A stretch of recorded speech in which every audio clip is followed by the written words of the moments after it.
बिस्मिल्लाहिर्रहमानिर्रहीम। अस्सलाम वालेकुम नाज़रीन, आप देख रहे हैं प्रोग्राम द लास्ट आवर। मैं हूँ यासिर रशीद और स्टूडियो मेरे साथ मौजूद हैं सीनियर तजज़ियाकार राना मोहम्मद अजीम साहब। नाज़रीन, कल रात को पार्लियामान की खुसूसी कमेटी बराए जजेस तकर्री उन्होंने अपना इजलास बुलाया, जिसमें पाकिस्तान तहरीक इंसाफ ने बाइकआउट किया हुआ था। पाकिस्तान तहरीक इंसाफ के तीनों अरकान बैरिस्टर अली ज़फ़र, बैरिस्टर गौहर और हामिद रज़ा साहब ने उसके अंदर शिरकत नहीं की। हालांकि बारहा उनको मनाने के लिए और उनको पैगामात भिजवाए गए कि वो आके शिरकत करके लें, लेकिन उनकी जानिब से शिरकत ना हुई, जिसके बाद बाहमी इत्तफ़ाक़ राय से जस्टिस याहिया अफरीदी साहब का नाम जो है वो अगले चीफ जस्टिस ऑफ पाकिस्तान के लिए मुंतखब कर लिया गया। इत्तलात ये भी हैं कि गिले भी पहुँचाए गए कि अगर पाकिस्तान तहरीक इंसाफ उसके अंदर मौजूद होती तो जो सिफारिशात पाकिस्तान पीपल्स पार्टी और जमीयत उलमा इस्लाम फ़े की तरफ से इब्तदाई तौर पर दी गई थी वो इंडोर्स की जा सकती। लेकिन फिर बाद में बाहमी इत्तफ़ाक़ राय से जब जस्टिस याहिया अफरीदी साहब के नाम पर इत्तफ़ाक़ हुआ है तो इस नाम का जो खैर मकदम है उसकी आवाज़ें जो हैं वो मुख्तलिफ बार से आज के दिन सुनने को मिली हैं, जिसमें खैबर पख्तूनख्वा की बार है, जिसमें सिंध की तरफ से, जिसमें बलूचिस्तान की तरफ से इस नाम का खैर मकदम किया गया। बहुत सारे लोगों की राय ये है कि जस्टिस याहिया अफरीदी साहब के किरदार के ऊपर कोई तहफ़्फ़ुज़ात नहीं है, उनके नाम के ऊपर भी कोई एतराज़ नहीं था। एतराज़ हमारा तरीक़ाकार के ऊपर था। जस्टिस याहिया अफरीदी अपराइट जज हैं और उनके माजी के फ़ैसले जो हैं वो बोलते हैं उनके किरदार के हवाले से। तो जस्टिस याहिया अफरीदी ने आज चीफ जस्टिस काजी फ़ाइज़ ईसा साहब से भी मुलाकात की, 2 बार मुलाकात हुई है, और जस्टिस मंसूर अली शाह साहब से भी मुलाकात की है। अब जो तरीक़ाकार नया है उसके मुताबिक क्या होगा? जस्टिस मंसूर अली शाह साहब के बारे में जो कयास आराइयाँ बहुत सी चल रही थी, आज उनके बारे में इत्तला ये है कि आज की सुप्रीम कोर्ट की कार्रवाई के बाद जो समातें थीं उसके बाद या चैम्बर वर्क के बाद वो रुखसत पे चले गए हैं और 1 तारीख तक वो रुखसत पे रहेंगे।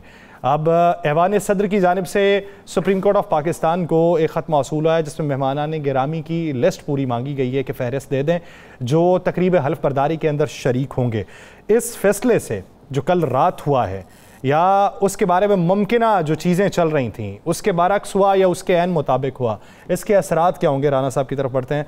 राना साहब कहते हैं कि जस्टिस याहिया अफरीदी साहब के नाम पर जो इत्तफाक हुआ ये क्या बाहमी इत्तफाक का शाखसाना साबित होगा कुली तौर पर? बिस्मिल्लाहिर्रहमानिर्रहीम वस्सलातु वस्सलामु अलैका या सय्यदी या रसूलल्लाह अस्सलातु वस्सलामु अलैका या सय्यदी या हबीबल्लाह ताजदार ख़त्मे नबूवत जिंदाबाद जिंदाबाद। देखें यासर, ये तो कोई भी नहीं ये शख्स कह रहा, बदतरीन सियासी मुखालफिन हो कोई भी ये शख्स ये नहीं कह रहा कि जो जस्टिस साहब हैं या अफरीदी साहब उनकी ज़ात पे कोई अटैक नहीं कर रहा, ना उनके फ़ैसलों पे कोई कह रहा। मामला बड़ा सिंपल सा है। वो कहते हैं कि जनाब जब पाकिस्तान के अंदर एक रूल मौजूद था कि सीनियर तरीन जज साहब जो हैं उनको लगाया जाता था चीफ जस्टिस सुप्रीम कोर्ट, उस चीज़ पर 26वीं आईनी तरमीम पर उस पर लोग तनकीद कर रहे हैं, उस पर बात कर रहे हैं। उनके चीफ जस्टिस बनने पर किसी को इतराज़ नहीं, तरीक़ेकार पे इतराज़ है कि तरीक़ेकार क्या है। ये तरीक़ेकार नहीं होना चाहिए था, इसको बिल्कुल चेंज होना चाहिए था, इस तरीक़ेकार से बाहर निकलना चाहिए था। मतलब ये तरीक़ेकार को मानने के लिए तैयार नहीं है। अब बहुत सी चीज़ें सामने आ गई हैं, बहुत सी चीज़ें खुल गई हैं, बहुत सारा चीज़ें हो गई हैं। इस नामजदगी के बाद चूँकि मुझे भी यकीन नहीं था कि ये नामजदगी होगी, नज़र यही आता था यही नामजदगी होगी, लेकिन दानश्वरी ये थी कि लोग ये कि अवाम की तनकीद से बचने के लिए, वकला की तनकीद से बचने के लिए आप ये करते कि आप जनाब कहते जनाब जो सीनियर मोस्ट है वो चीफ जस्टिस है, हमने 26वीं आईनी तरमीम जो है वो आइन की बालादस्ती के लेकर आए, कानून बेहतर बनाने के लिए लेकर आए, हमें कोई इंतकाम नहीं लेना या हमने कुछ नहीं करना। लेकिन उसमें नज़र आया कि रास्ता रोका गया, और रास्ता रोकने का एक का नहीं रोका गया, 2 का रोका गया। फिर बड़ी चहमगोइयाँ हुई कि जनाब कुछ इस्तीफे आ रहे हैं। आपने तो सुन लिया होगा कई लोगों ने तो इस्तीफे दिलवा भी दिए ना, कई लोगों ने तो ये कह भी दिया कि इस्तीफे दे दिए। लेकिन ये एक बहुत अच्छी बात है, ये एक बड़ी अच्छी रवायत है, ये एक बड़ी अच्छी रीत है कि उन तमाम जजेस ने जिनके मतलब प्रोपेगेंडा चल रहा था, ना किसी ने इस्तीफ़ा दिया, ना कोई इस्तीफ़ा देने जा रहा है। हाँ, वो उम्रे पे जा रहे हैं, जस्टिस मंसूर अली शाह साहब उम्रे पे जा रहे हैं, उम्रे की सादत हासिल करने जा रहे हैं, 1 नवंबर को वापस आ जाएंगे। ये यहाँ तक तो चीज़ें ऐसा चलती हैं। अब सबसे ज़्यादा जो वज़न है, सबसे ज़्यादा जो इम्तिहान है वो हमारे मौजूदा मसलन जो 26 तारीख को जो हमारे चीफ जस्टिस साहब होंगे 25 या 26 को, यही अफरीदी साहब उन पे होगा कि अगर हुकूमत ये तवक्को लगा के बैठी है कि हमारी तमन्ना हमारी दरखास्त के मुताबिक काम होगा तो नहीं, अगर अपोजिशन ये लगा के बैठी है तो नहीं, वहाँ पे अगर मेरिट होगा तो इस मेरिट को सारी दुनिया देखें। या सर अब वो वक्त नहीं है, ठीक है आप नेशनल टीवी पे को कंट्रोल कर सकते हैं, आप कुछ और चीज़ों को कंट्रोल कर सकते हैं, लेकिन इस वक्त जो असल चीज़ है, जो मामला दुरुस्त है, वो चीज़ ये है कि आप क्या आम आदमी को जो सोशल मीडिया पे बैठा है उससे कोई चीज़ छुपा सकते हैं? अब तो 1 मिनट से पहले हर चीज़, आप फैसले बोलते भी हैं, फैसले सामने आते भी हैं, फैसलों से सारी चीज़ें क्लियर भी हो जाती हैं, ये बड़ा क्लियर और साफ वाजे है। ये आप देखने वाली चीज़ होगी। मुझे तो जो नज़र आ रहा है कि आने वाले दिन इंतहाई पेचीदा दिन होंगे, इंतहाई पेचीदा दिन होंगे, इतने पेचीदा दिन होंगे कि आपके मेरे तसव्वुर से ज़्यादा होंगे। ये आप ज़हन में रखिए। अच्छा, आप आगे क्या देख रहे हैं? जिस तरीके से काजी फ़ाइज़ ईसा साहब के पास खुसूसी कमेटी में तीसरे शख्स को ख़ुद मुंतखब करने का इस्तेहकाक था, अब वो जो नई कमेटी तश्कील देनी है जिसके अंदर जस्टिस याहिया अफरीदी साहब होंगे, जस्टिस मंसूर अली शाह साहब होंगे और तीसरा जज कौन होगा, उसका इस्तेहकाक जो है वो उनके पास होगा, जस्टिस याहिया अफरीदी साहब के पास। तो क्या वो मुशावरत उसमें शामिल करेंगे मंसूर अली शाह साहब की? अच्छे दोस्त हैं, पुरानी बॉन्डिंग है, बहुत अच्छे दोस्त हैं। और मेरी इत्तला है कि आज भी एक मीटिंग हुई है, कल रात को भी तैनाती से पहले भी मीटिंग हुई है और तैनाती के बाद भी मीटिंग हुई है, मेरी इत्तला ये। और इसलिए बहुत सी लोगों की आसों और उम्मीदों पे पानी फिर गया जो इस्तीफ़ों की खबर लेकर चल रहे थे, जो ये सोच रहे थे कि मैं आपको खबर देता हूँ ना, जो ये सोच रहे थे कि 4 से 5 या 3 इस्तीफ़े आ जाएंगे तो आगे जब जो नज़रसानी अपील होगी यासिर साहब महसूस नशिस्तों की, तो उसमें से वो 3 नंबर कम हो गए तो फिर तो गेम ही सीधी हो गई ना, फिर तो मामला ही कोई ना रहा। तो ये कुछ लोग तसव्वुर कर रहे थे, लेकिन उनकी आस और उम्मीदों पे पानी फिर गया। लेकिन आगे आने वाले दिनों में यासिर साहब मैं आपको एक चीज़ बता दूं, बुशरा बीबी की आज ज़मानत हो गई, फैसला हुआ, फैसला हुआ ज़मानत का। ज़मानत होगी ना भाई, मचल के जमा कराने हैं ना, फैसला होता है सर जी, किसी को बरी करना या मैं ये कह रहा हूँ कि ज़मानत जेल से बाहर आ गई, जेल से आ जाएंगी भाई, एक आधे दिन में वो जेल से आ जाएगी। खान साहब की बहनों की ज़मानत भी हो जाएगी, मुझे यकीन है कि खान साहब की मुलाकात भी अब खुल जाएगी। जैसे हलफ बर्दारी की तकरीब होगी वैसे ही कुंडी भी खुल जाएगी, जिनका कहते हैं ना कफ लगे वो भी खुल जाएगा। ये सारी चीज़ें ठीक होना शुरू हो जाएगी। अब मुश्किल किसके लिए होगी, मैं आपको ये लिख लीजिएगा, और इस बात को हम जब प्रोग्राम करेंगे हम इस बात को डिस्कस करेंगे, और आज की डेट जो है इसको 23 तारीख को जेहन में रख के अब डिस्कस करेंगे कि जेहन में रखिएगा कि अब सबसे ज़्यादा मुश्किलात अगर किसी के लिए आएंगे अपोजिशन से भी ज़्यादा। देखिए अपोजिशन ऑलरेडी तो मुश्किलात सह रही है ना, इससे ज़्यादा उस पर मुश्किलात आनी क्या है। अब सबसे ज़्यादा मुश्किलात आएंगी हुकूमत पर, जब डिसाइड करने में ये प्रॉब्लम आएगी, जब फैसलों को देखने में ये प्रॉब्लम आएगी कि आईनी केस कितने हैं और गैर आईनी केस कितने हैं, और अगर आईनी केसों की तादाद गैर आईनी केसों से ज़्यादा हो जाती है ऊपर वाली सतह पर, और ऊपर वाली सतह पर यह पता चलता है, या सर गौर करें ना ज़रा, 5 जज 8 जज बैठेंगे हाई कोर्ट में, 5 जज बैठेंगे ऊपर, 5 जज जो हैं वो बैठकर एक फैसला करते हैं और पता चलता है 300 केसेस आ गए आईनी, तो वो 5 जज तो बाउंड हो गए, एक दिन में फैसला तो नहीं कर सकते एक केस का। और दूसरी तरफ 7 जज जो है उनके पास 300 केस आप लगा दे फौजदारी, वो एक एक केस सुनते जाएंगे और उसका किसी ना किसी तरफ जाएगा। तो फिर वो जो आपने एक नारा लगाया बर्डन कम होगा, आपने एक नारा लगाया हम बड़ी इस्लाहात लेना चाहते हैं, एक फ़ायदा हुकूमत को सिर्फ ज़रूर होगा, लेकिन वो भी जहाँ पर अदलिया तगड़ी हो ना, जहाँ पर चीफ तगड़ा हो, जहाँ पर जज तगड़े हों, जहाँ पर एहतसाब के नाम पर एहतसाब ही होता हो, जहाँ पर इंतकाम ना होता हो, तो फिर हुकूमतें फारिग हो जाती हैं। तो आपने एक भी ऐसा काम किया, एक भी ऐसे इंतकाम किया, ऐसा अपने खिलाफ ही होगा ये काम। अगर आपने एक जज निकाले और उस वजह को उसकी वजह ये बनी कि जनाब वो आपके मुतल्लक फैसला नहीं कर रहा बल्कि अपोजिशन को फैसला दे रहा है, इसलिए कि वो अपोजिशन उसमें ठीक है, तो फिर आप उसको निकालेंगे तो आपके लिए एक इतना खौफनाक सामने सिनेरियो आ जाएगा कि आप नहीं रोक सकेंगे। आप रोकना चाहें भी तो नहीं रोक सकेंगे। साहब, इस मामले के ऊपर पाकिस्तान तहरीक इंसाफ की स्ट्रेटजी क्या दिखाई देती है? क्या वो तहरीक चलाने का ये 29 तारीख के बाद होगा सारा। देखो 29 तारीख को है सुप्रीम कोर्ट बार एसोसिएशन के इलेक्शन, बड़ा डिपेंड करता है ना इस पर, पूरे पाकिस्तान से वोट कास्ट होने हैं। 29 तारीख के बाद 30 तारीख और उसके बाद 1 नवंबर, 1 नवंबर से आप देख लेंगे कि कैंपेन बल्कि चल पड़ेगी। चलिए मैं आपको ये बता देता हूँ, 1 नवंबर से कैंपेन चल पड़ेगी, आपको ये नजर आ जाएगा। दूसरी बाहर से चले, वो सियासी जमातों से चले, वो किसी और तरीके से चले, कैंपेन आपको नजर आ जाएगी।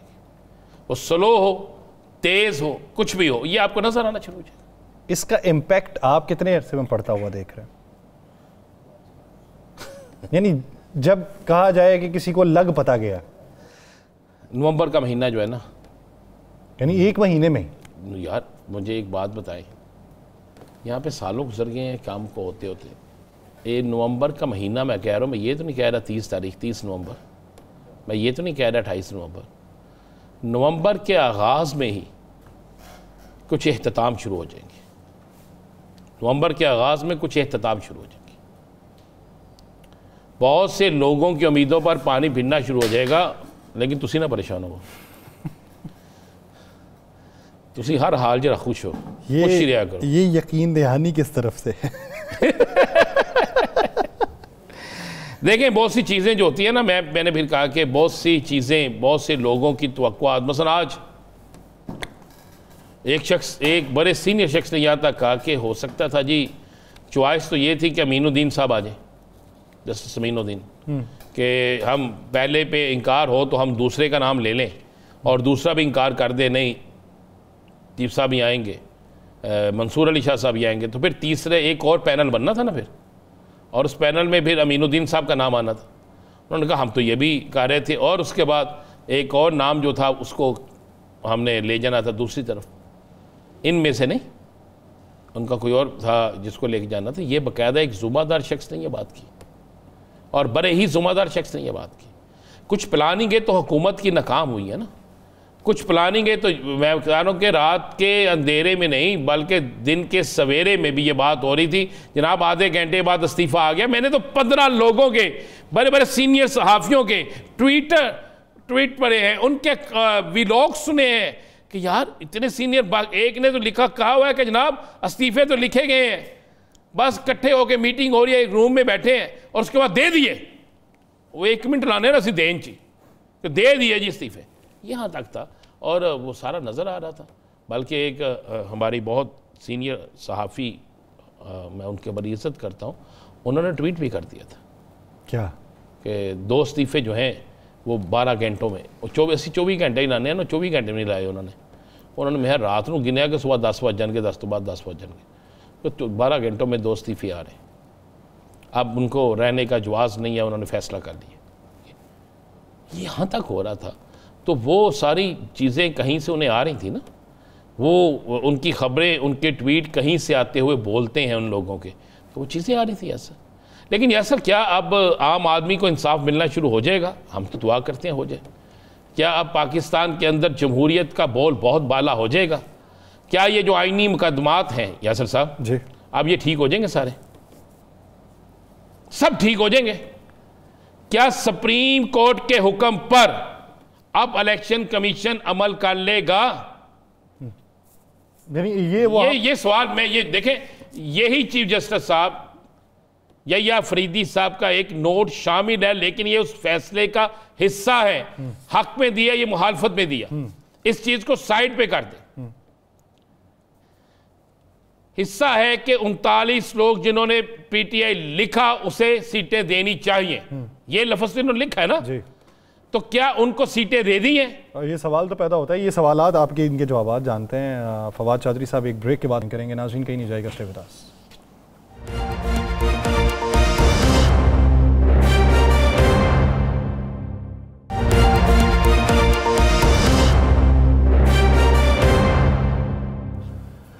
ब्रेक के बाद खुशामदीद नाज़रीन। वो सवाल जो ब्रेक से पहले राना साहब उठा रहे थे और जिसके बारे में बात ये हो रही है कि क्या अब वो अनरेस्ट ख़त्म हो जाएगा, वो केओस में कमी वाक़ हो जाएगी, वो जो मुतनफ़र रहना एक दूसरे से, तनाव की सूरत हाल का पैदा होना, क्या उसका खात्मा हो जाएगा? क्या पॉलिटिकल अनरेस्ट का खात्मा होगा? सियासी इस्तेहकाम की तरफ बढ़ने की जो तवज्जो है वो किसी की मबजूल हो जाएगी, या फिर इसी तरह की चैमगोइयाँ होती रहेंगी और ये कहा जाता रहेगा कि ये फ़लाँ ये फ़लाँ ये फ़लाँ के हक़ में, ये फ़लाँ के हक़ में, ये हमारे हक़ में, ये उनके हक़ में, ये किसी के हक़ में नहीं, ये हमारी पहली प्रायोरिटी, ये उनकी प्रायोरिटी, इसके लिए जंग करनी है, इसके लिए जंग का खात्मा करना है। क्या ये सारी चीज़ें ख़त्म हो जाएंगी? इसी बारे में बात करेंगे। हमें ज्वाइन किया है सीनियर सियासतदान साबिक़ वफाकी वज़ीर फवाद चौधरी साहब। फवाद चौधरी साहब बहुत शुक्रिया आपके वक्त का। फवाद चौधरी साहब, क्या समझते हैं कि कल जिस नाम का चुनाव हुआ और ये जो आईनी तरमीम हुई, अगर बाहमी इत्तफाक़ राय से सभी कुछ होता जिसमें पाकिस्तान तहरीक इंसाफ की हिमायत या मुखालिफत बाकायदा तौर पर शामिल होती, तो क्या इन तमाम चीज़ों के ऊपर अभी भी एतराज़ात होते या एतराज़ात ख़त्म हो चुके होते? देखिए ना, पहली बात तो ये है कि आईनी तरमीम इसलिए तो नहीं आ रही थी ना कि तहरीक इंसाफ की उसमें हिमायत चाहिए थी।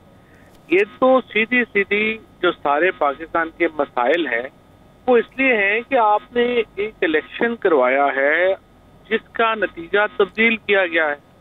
जब हुकूमत को ये खतरा महसूस होता है कि इस इलेक्शन का ऑडिट होगा और उनको ये लगता है कि इलेक्शन जो है उसके ऑडिट के नतीजे में हम फंस जाएंगे, तो उससे जाहिर है कि आप इस तरह की तरमीम लानी पड़ती हैं, इक़दाम करने पड़ते हैं, लोगों को उठाना पड़ता है।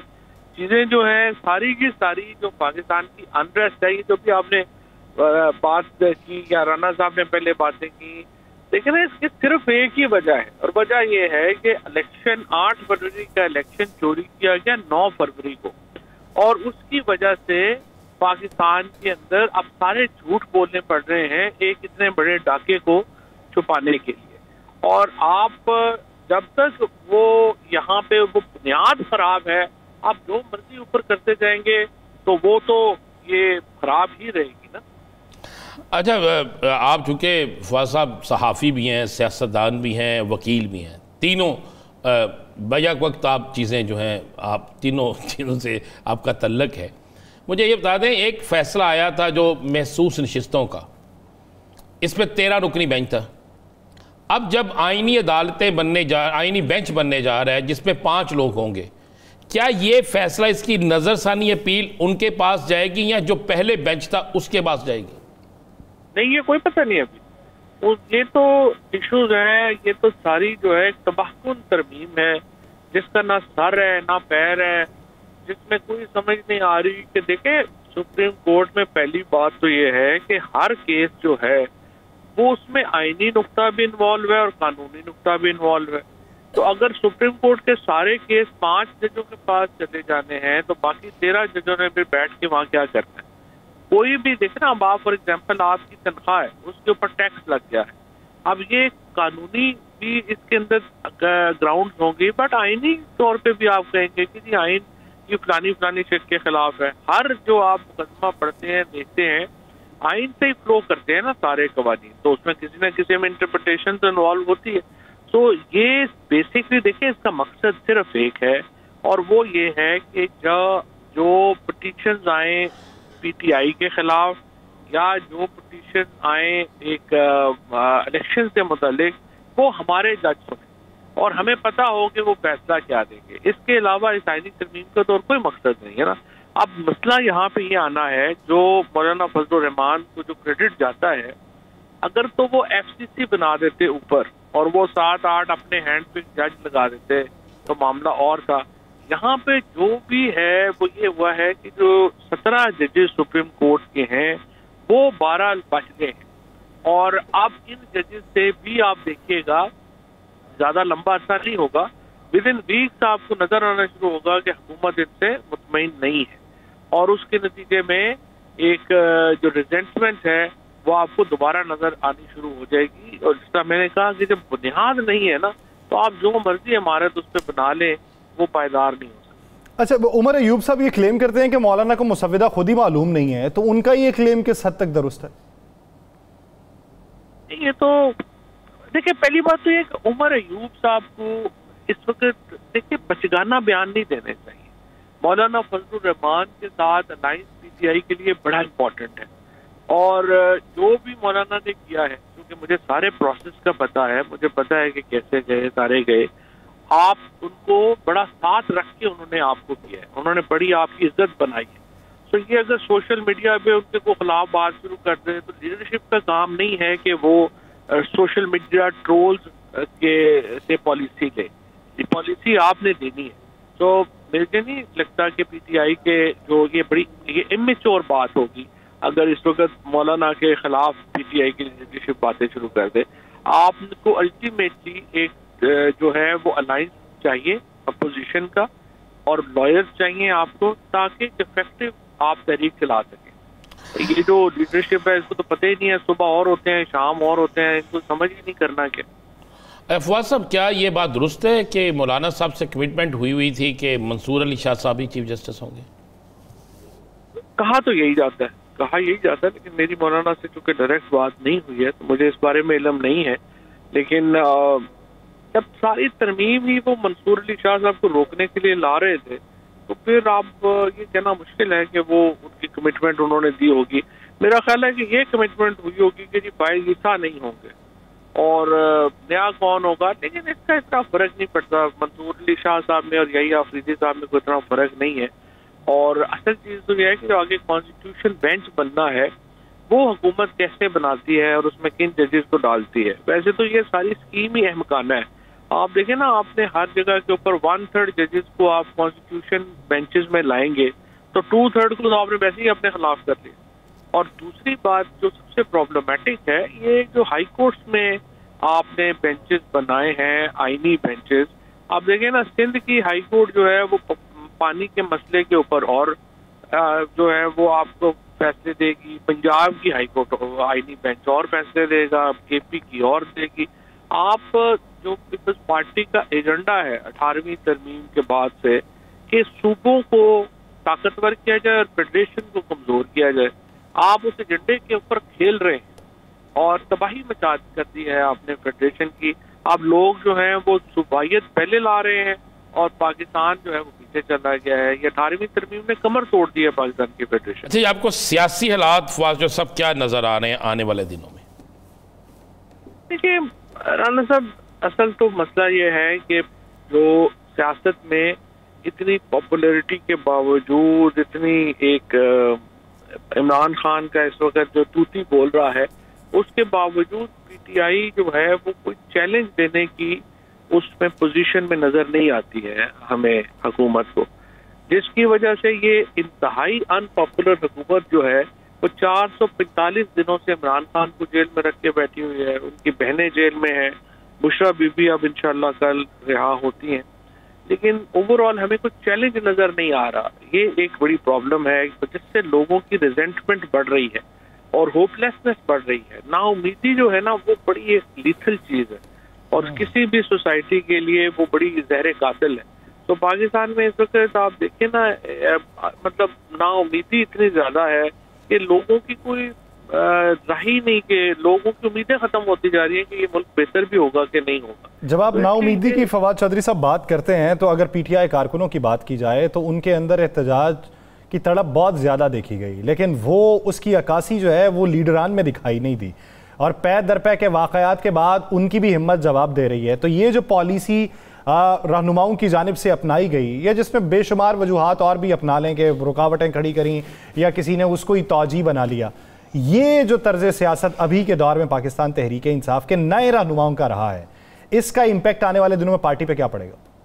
आने वाले दिनों में क्या अभी जो पड़ रहा है, तबाह बर्बाद होगी इतनी बड़ी पार्टी, और इनको तो देखे समझ ही नहीं है। अब सलमान राजा साहब ने आज बड़ी अच्छी ट्वीट की है कि हम इस तरह से सोशल मीडिया के कहने पे तो डी चौक नहीं आ सकते और एहतजाज नहीं कर सकते। तो फिर अभी आपने डी चौक में जो 1000 आदमी गिरफ्तार करवा दिया, जो इस वक्त लाहौर की जेल में तकरीबन 650 बंदे जो हैं वो अभी बेचारे पड़े हुए हैं।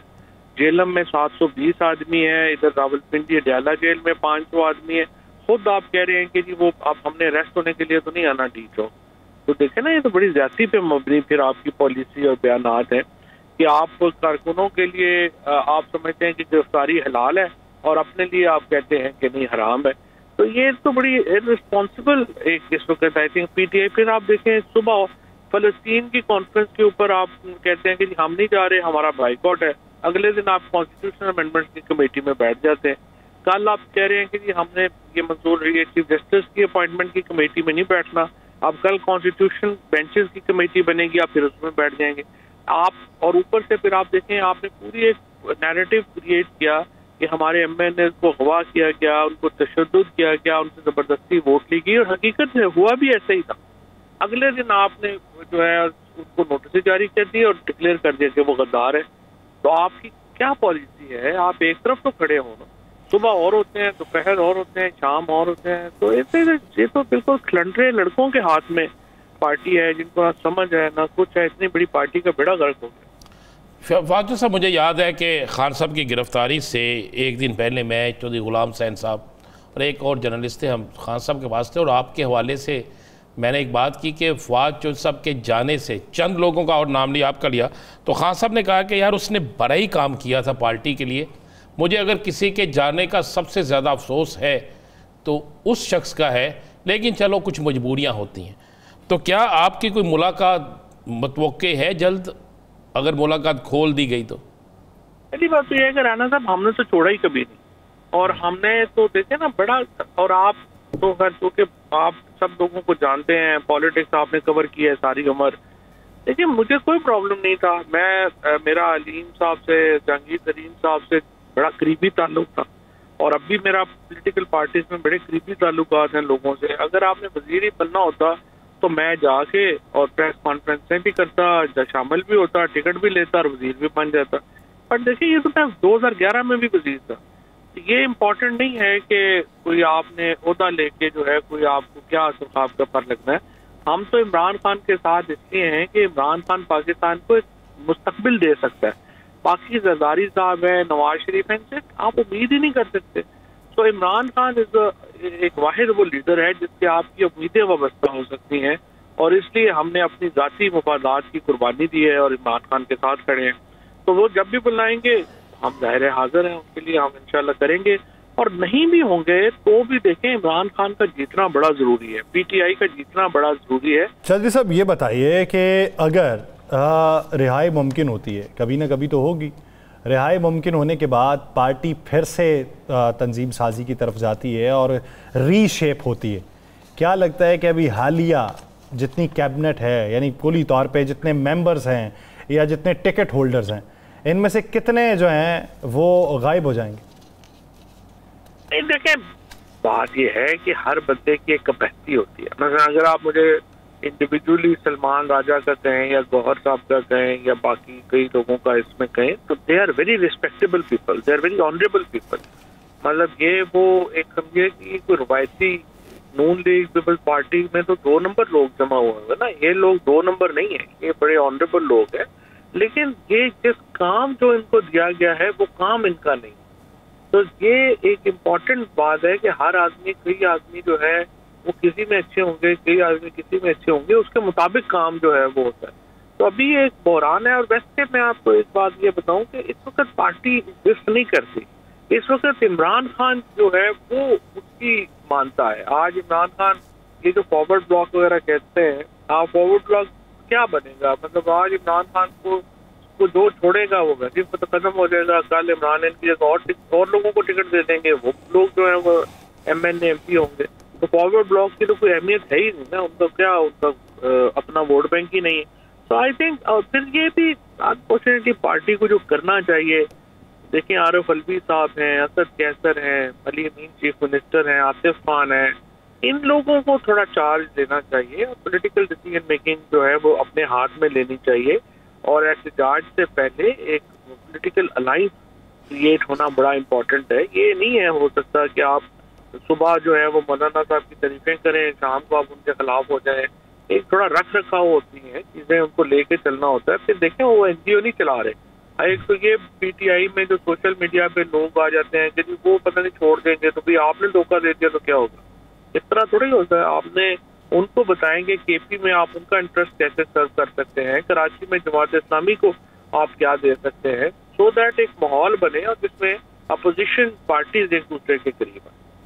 अच्छा, मेरा आखिरी सवाल है आपसे। एक शोर मचा हुआ है कि बिलावल भुट्टो जरदारी साहब जो हैं वो बड़े एक्टिव रहे 26वीं आईनी तरमीम में, और हो सकता आने वाले दिनों में इक़्तिदार के लिए भी उनकी एक्टिविटी तेज़ हो जाए, और कुछ लोग ये दावा कर रहे हैं कि मुस्लिम लीग नून की हुकूमत जो है या मुस्लिम लीग नून की हुकूमत या कोई बड़ा अहदेदार जो है वो तब्दील हो सकता है। इसमें कोई आपको हकीकत नज़र आ रही है? Prem Singh and Nattha Singh one and the same thing, क्या फर्क पड़ेगा लोगों को? चाहे बिलावल को लगा दें, चाहे शहबाज शरीफ को लगा दें, चाहे नवाज शरीफ को लगा दें, इनकी रेलिवेंसी कोई नहीं है। जो लोग हुकूमत कर रहे हैं, हुकूमत तो जो लोग कर रहे हैं वही कर रहे हैं। जो लोग हुकूमत कर रहे हैं और जो लोग हुकूमत कर रहे हैं वही कर रहे हैं, ये एक अच्छी तशरीह है और अच्छी तशबीह भी है। बहुत शुक्रिया फवाद चौधरी साहब इस हवाले से अपना वक्त देने के लिए। दीगर इश्यूज़ पे बात करेंगे एक शॉर्ट ब्रेक के बाद। पाकिस्तान पीपल्स पार्टी की रहनुमा शैला रज़ा साहिबा हमें ज्वाइन करेंगी, कहीं नहीं जाएगा। Stay with us.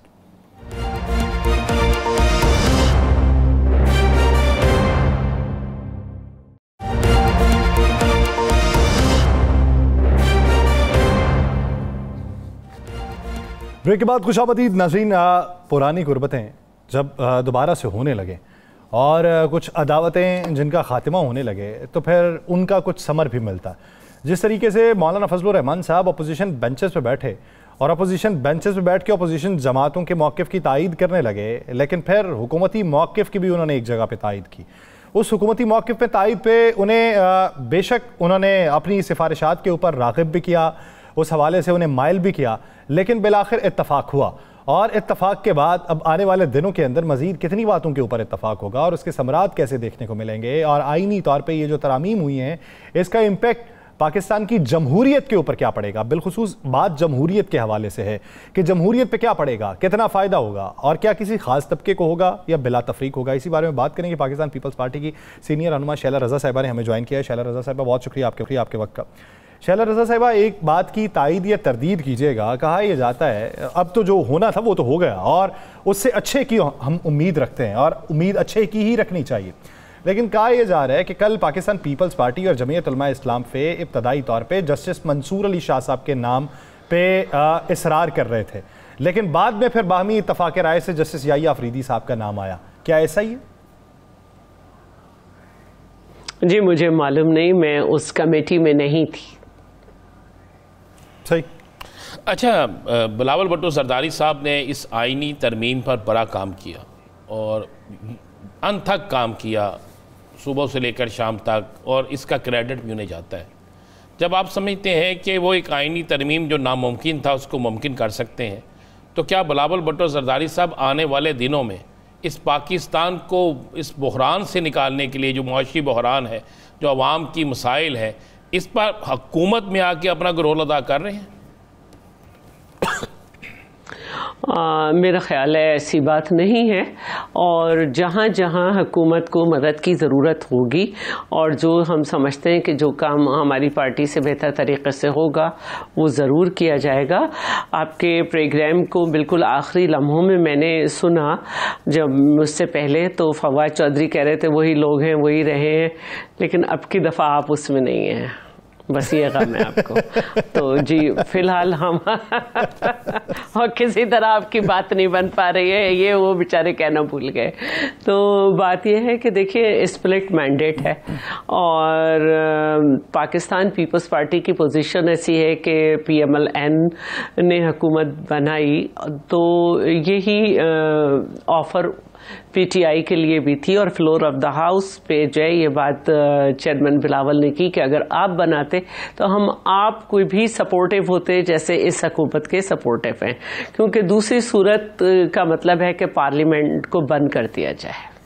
नहीं, क्या वजह है कि वो काम जो हुकूमत नहीं कर पा रही, यानी अपने तमाम रिसोर्सेज के बावजूद भी वो काम पाकिस्तान पीपल्स पार्टी के हाथ में?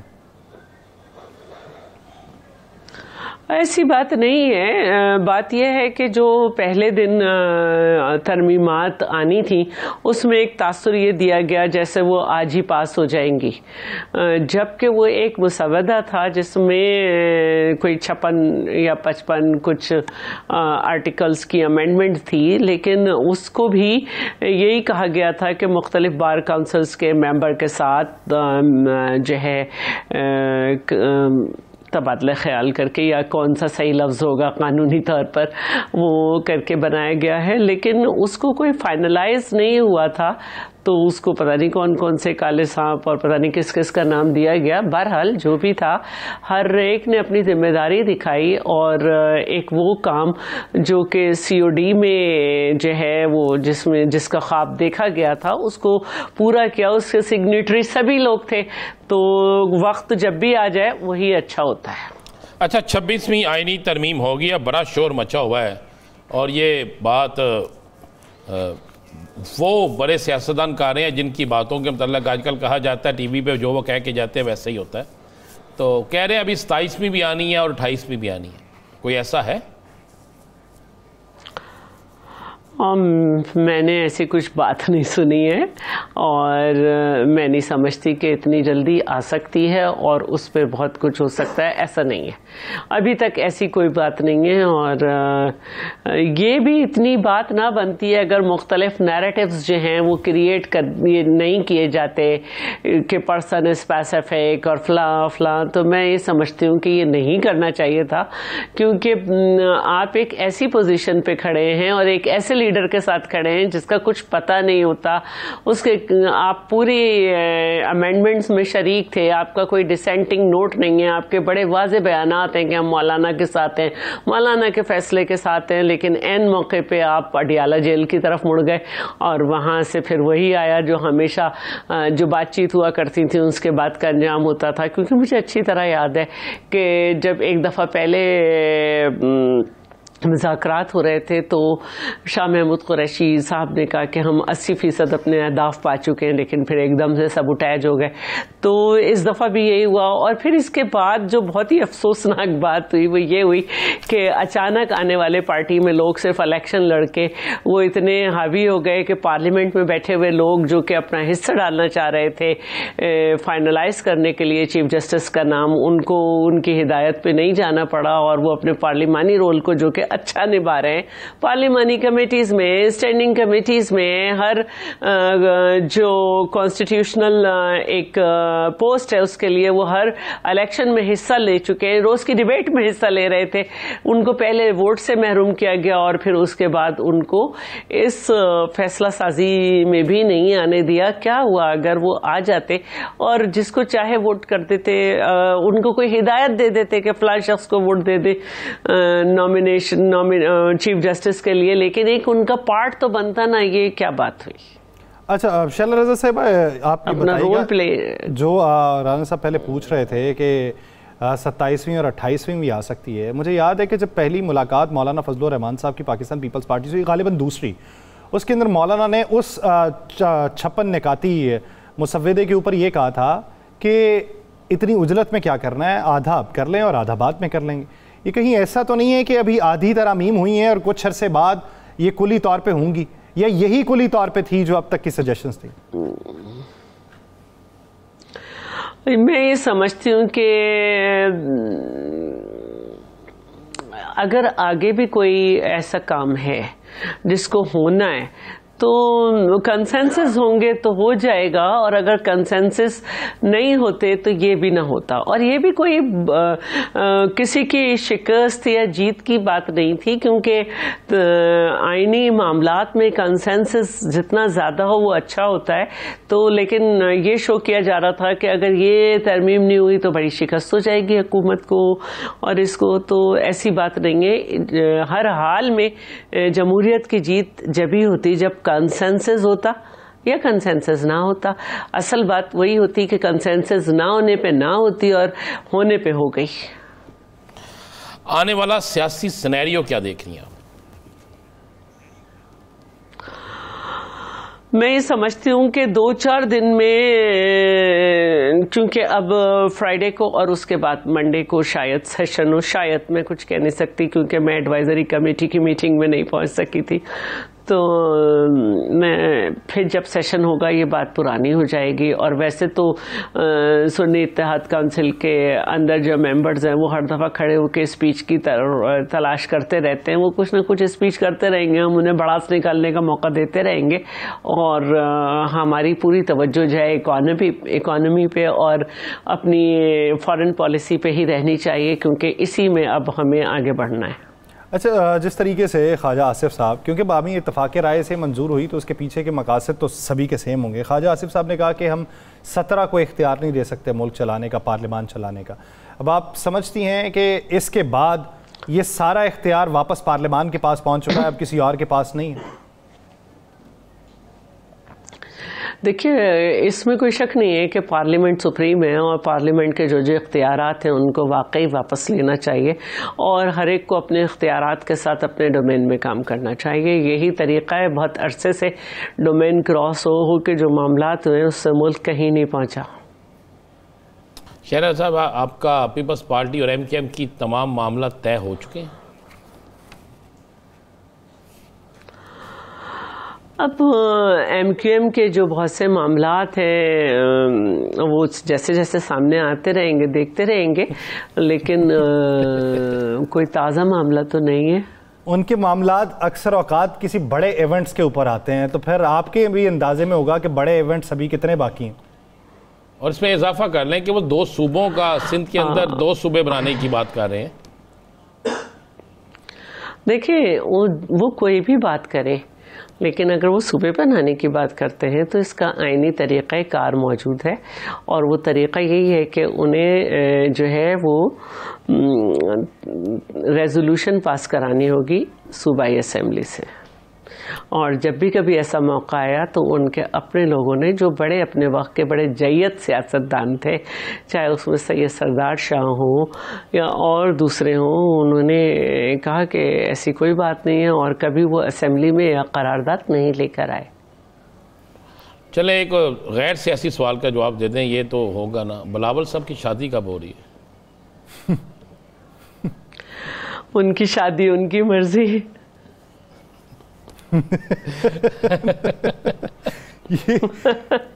यानी वो तो मुस्तकबिल करीब का इशारा पूछ रहे हैं आपसे। देखें, घर वालों की तो खासी ख्वाहिश है, लेकिन मैंने यही कहा, वो जो उनका जवाब है कि उनकी शादी उनकी मर्जी। अब तो हम बच्चियों से भी नहीं कह सकते कि आप जल्दी शादी कर लें। बच्चियां भी अब तो अपनी मर्जी की शादी करती हैं अपने वक्त पे जब चाहती हैं। सही, यानी तरीका भी यही है। यानी अब मर्जी उनकी है, घर वालों की चाहत तो है, लेकिन उनकी मर्जी उनकी शादी। बहुत शुक्रिया शैला रजा साहिबा इस हवाले से अपना वक्त देने के लिए। नाज़रीन, दीगर इश्यूज़ पे बात करेंगे एक शॉर्ट ब्रेक के बाद। कहीं नहीं जाएगा, स्टे विद अस।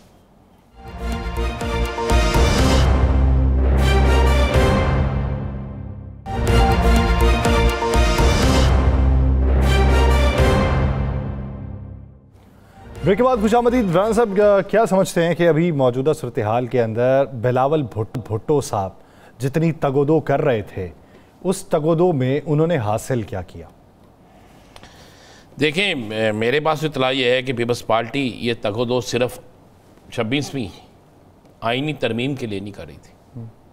अगर सिर्फ 26वीं आइनी तरमीम का मामला होता तो फिर इतनी जल्दी ना होती। ये कौन सी ऐसी शादी थी कि लड़की की अभी शादी ना की तो इसने सुबह भाग जाना है? ये तो ऐसा मामला नहीं था ना, एक आइनी तरमीम थी। और जिस तरह एक एक घर के 20-20 चक्कर लगाए गए और जिस तरह सब कुछ किया गया, ये सेम वही मुझे मंजर नज़र आ रहा था जैसे बकर ईद पे हम कसाई के पीछे, किसी घर में कसाई जानवर ज़िबा करने गया हो तो हम बार बार उसकी तरफ चक्कर लगाते हैं, भाजना इस पास साड़ी वाली जे, और 20-20 चक्कर लगाते हैं। ये सेम यही हो रहा था कि मौलाना साहब के घर के चक्कर लग रहे थे, किसी ना किसी को मनाने के चक्कर लग रहे थे, किसी ना किसी की शर्त मानी हुई जाती थी, हर चीज़ हो रही थी। और इसके पीछे 2 चीज़ें तो बड़ी वाज़ेह है ना, एक आपका इलेक्शन ना खुल जाए, और दूसरा बिलावल साहब ने जब कहा था ज़रूरी है और मजबूरी है, तो मजबूरी क्या थी वो आपके सामने है। ज़रूरी क्यों था? क्योंकि इस सारी चीज़ों में ज़रूरी होने के बाद हर शख्स को कुछ ज़रूरी का सवाल आप पूछ सकते हैं। वफाकी वज़ीर बराए बहरी उमूर कैसर अहमद शेख साहब ने हमें ज्वाइन किया है, सवाल पूछ सकते हैं। शेख साहब अस्सलाम वालेकुम। जी राना साहब, वालेकुम सलाम। शेख साहब 26वीं आईनी तरमीम हो गई, सारा कुछ हो गया, बिलावल साहब की मेहनत बड़ी हुई इस पर और ज़्यादा क्रेडिट उन्हीं को लोग दे रहे हैं, तो आप क्या समझ रहे हैं अगले आने वाले जो आपके बड़े बड़े मराखिल हैं या इस हुकूमत के हुकूमत में हिस्सेदारी के लिए भी बिलावल आपका साथ देंगे?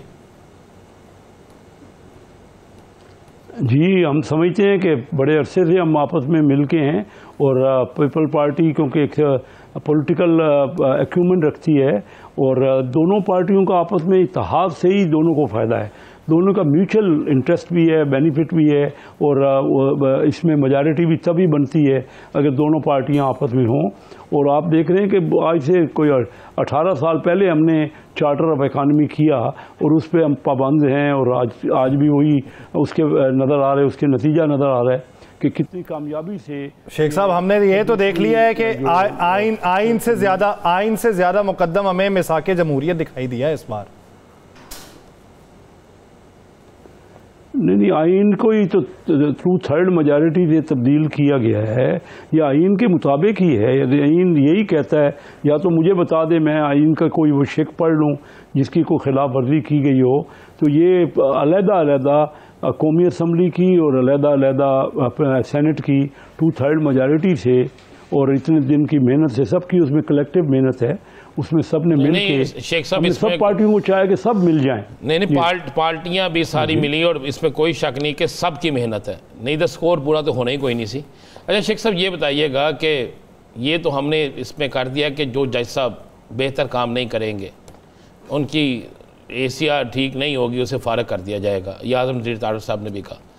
अच्छा, ये तो हो गए वो जज जिन्हें हमने कहते हैं कि जी ये जज साहब जो है ये हमारे टैक्सों पे ये सारा कुछ करते हैं, और जो MNAs हमारे वोट लेकर आते हैं अगर वो काम ठीक ना करें तो उनके लिए 5 साल की मुद्दत है, और जज साहब काम ठीक ना करें या पसंद ना हो तो उनके लिए फौरी ECR लिखती जाएगी। तो कोई ऐसा तरमीम हो सकती है जिसमें जो रुकने असम्बली काम ना करे उसकी भी फौरी तौर पर कोई मौतली या उन्हें फारग करके नया चॉइस करने की कोई हो? देखिए, रुकने असम्बली जो पहले ही बनता है ना, मैं क्योंकि 7 टाइम इलेक्शन लड़ चुका हूँ और ये बनने के लिए तो इतना मुश्किल है कि आपको अपने हल्के के 8 लाख लोगों को रजामंद करना होता है, उनकी कंसेंट लेनी होती है। ये सबसे दुनिया का मुश्किल काम है। ये जो आपका ख्याल है ना, और जो सियासतदानों का भी क्या करते रहे, जज 18 जज होते हैं, कितने प्राइम मिनिस्टर्स को तो वो निकाल चुके हैं जो कि 24 करोड़ लोगों का नुमाइंदा होता है, सबसे ज़्यादा जो इलेक्ट होके वोट लेके बनते हैं। आपकी बात मिन्नोन तस्लीम करता हूँ कि बड़ी मुश्किल होती है, तो सर सिविल कोर्ट या इलाका मजिस्ट्रेट वो छोड़ के हाई कोर्ट का जज बनना सर आसान काम है? वो जिस तरीके से नीचे से आते हैं या जिस तरीके से उनकी जद्दोजहद होती है, अपॉइंटमेंट होती है, वो भी तो सर आसान काम नहीं है। पूरा सूबा है और पूरे सूबे के कितने हाई कोर्ट के जजेस होते हैं? चंद। पूरे सूबे के MPAs कितने होते हैं? सैकड़ों में। पूरे सूबे की कौमी असम्बली में नुमाइंदगी कितनी होती है? सैकड़ों में। तो सर वो जो 10-12 हैं या 14 हैं या 16 हैं उनका एहतसाब होगा, वो जो सैकड़ों में हैं उनका एहतसाब नहीं हो सकता। नहीं, एहतसाब तो सबका होना चाहिए, एहतसाब के बगैर तो दुनिया ये मुआशरा चल ही नहीं सकता। इसलिए उसमें तो कोई बहस हम आपस में ये करें, ठीक है जजों का भी मुश्किल काम है पर हमारा ज़्यादा मुश्किल काम है। मैं समझता हूँ हमें एक की राय तो हर एक बंदा तो रूठ जाता है, उनको मनाना, उनको सेटिस्फाई करना कोई इतना आसान काम नहीं है। लेकिन मैं आपको ये बताऊँ ना, असल हमारी हुकूमतें टूटती रही हैं और स्टेबिलिटी बहुत ज़रूरी है ना। ये देखिए रिज़ल्ट क्यों नहीं निकला पाकिस्तान में, हम सब क्रिटिसाइज़ तो करते रहे, ये भी कोई सोचिए ना कि हमारा मुल्क आगे नहीं बढ़ा, हमारे नज़दीक के मुल्क बढ़ गए। जो वजूहात हैं, क्या स्टेबिलिटी नहीं है, किसी हुकूमत की कंसिस्टेंसी नहीं है, उनकी पॉलिसी में तसलसल नहीं है, ये पता ही नहीं है कि कितना अर्सा उन्होंने रहना है। रोज़ मीडिया तो उसको रात को घर भेज के सोता है। तो इस तरह नहीं चलता, कोई ना कोई काम करके लोगों को करने देना, उनका 5 साल करें, उनका देखें, फिर हमारा एहतसाब होगा, लोगों के वोट होंगे, जो जो जीतेगा उसको आगे इक़्तिदार मिलेगा। तो देखिए मैं ये समझता हूँ कि ये बहुत बेहतर हुआ है, कम अज़ कम थोड़ी तसल्ली तो हुई है, कुछ अर्सा तो हमें मिले कि हुकूमत हम करके दिखाएं, हम रिजल्ट लोगों को दें। जो वादे करके आते हैं, लोगों से कहते हैं कि आपकी बेरोज़गारी कम होगी, आपकी महंगाई कम होगी, आपकी आमदनी बढ़ेगी, आपका परचेजिंग पावर बढ़ेगी, तो हम कुछ रिजल्ट दें ना रिजल्ट दें, बेशक हमें एहतसाब करें। और ये जो रोज़ रोज़ का हमें कह दिया जाता है ना, अभी कभी देखो ना क्या हुआ जुडिशरी में, तो सीधे ग्रुप बन गए ना, एक ग्रुप एक तरफ है, एक ग्रुप एक तरफ है। ये मुल्क की कोई इसमें कोई बेनिफिट नहीं हो रहा था ना। तो अच्छा शेख साहब अभी आपने बड़ी अच्छी बात की है कि 18 साल से आपने कहा है कि हम मिसाक जमहूरियत पे अमल कर रहे हैं। आपको याद है कि इस 18 साल में कितनी दफ़ा आपने पीपल्स पार्टी की हुकूमत गिराने में अदालत की मदद ली? आप दुरुस्त कह रहे हैं, बिल्कुल राणा साहब, जो हकीकत है वो हम सब तस्लीम करेंगे ना, बिल्कुल ली। और ये गलत हुआ, गलत किया गया, इसी को गलतियों को ही तो समेटने के लिए हम सब कोशिश कर रहे हैं ना। जो गलतियां हमसे हुई उसको तस्लीम करना चाहिए। मैं कहूँगा नहीं जी हमने सब ने बहुत अच्छा काम किया, नहीं, हम ये गंदे कामों में रहे एक दूसरे को नीचा दिखाने के लिए, तो इसी वजह से तो हमने अपनी रात को आगे किया ना, अपनी अनाओं में रहे और मुल्क उसमें पीछे चला गया। अब हमें ज़्यादा सोचना चाहिए। पार्टियां अपनी जगह पे अहम है, लेकिन मुल्क जो है, सल्तनत जो है, वो बहुत ज़्यादा अहम है। हमने अपने इदारों को ही मतून करना शुरू कर दिया। जो हमारी अफवाज हैं, वो अफवाज का क्या देखो ना, उनका तो काम है कि मुल्क में तहफ़्फ़ुज़ देना, लॉ एंड ऑर्डर मेंटेन करना। अभी हम वो भी अगर अपने करेंगे तो वो भी गलत है। अगर हम भी करेंगे तो हम सबको अपने अपने ऑर्बिट में रह के मुल्क को आगे बढ़ाना है। हम सिर्फ पार्टियों की बात नहीं है, मैं अगर सिर्फ अपनी पार्टी की बात करूंगा, दूसरी पार्टियों को भी साथ मिला के, अब देखें ना 9 मुल्कों के आपके सेंट्रल एशिया के ममालिक आए हमारे पास शंघाई कॉन्फ्रेंस में। हम तो पूरी दुनिया के इस खित्ते को मिलाना चाह रहे हैं, हम आपस में मिल के बैठ नहीं सकते। क्या वजह है, कौन सी इतनी गलतियाँ? मैं हूँ 31-32 साल से इलेक्शन कंटेस्ट कर रहा हूँ, मैं तो अपने मुखालिफ के साथ फ़ौरन बैठता हूँ। ये कौन सा, हम सब एक लोग हैं, हमारा मुल्क है, सब पाकिस्तानी हैं। मुल्क के मफाद की बात करें ना, किसी का अपना पॉइंट ऑफ व्यू है वो तो ठीक है, लेकिन ये कहना कि हमने मानना ही नहीं है, हमने अपनी बात का, आज देखें ना सारी पार्टियां एक तरफ हो गई, जिद्दबाजी ख़त्म ही नहीं हो रही। अब वो बैठने को तैयार नहीं है और बाहर की कुव्वतें उनको शह दे रही हैं। तो इस तरह तो मुल्क आगे नहीं बढ़ सकता ना कि 9 मई के वाक़यात मुल्क आगे नहीं बढ़ सकता है। इसलिए जो अंदरूनी इख्तिलाफात मिला के हमें एक मेज़ के ऊपर बैठना होगा और तभी कोई फैसला हो सकता है। बहुत शुक्रिया कैसर अहमद शेख साहब, माजरत चाहते हैं प्रोग्राम का वक्त खत्म हो जाता है। नाज़रीन, मुझे और राना साहब को दीजिए इजाज़त, आपसे मुलाकात होगी कल। अपना बहुत सा ख्याल रखिएगा, अल्लाह निगहबान।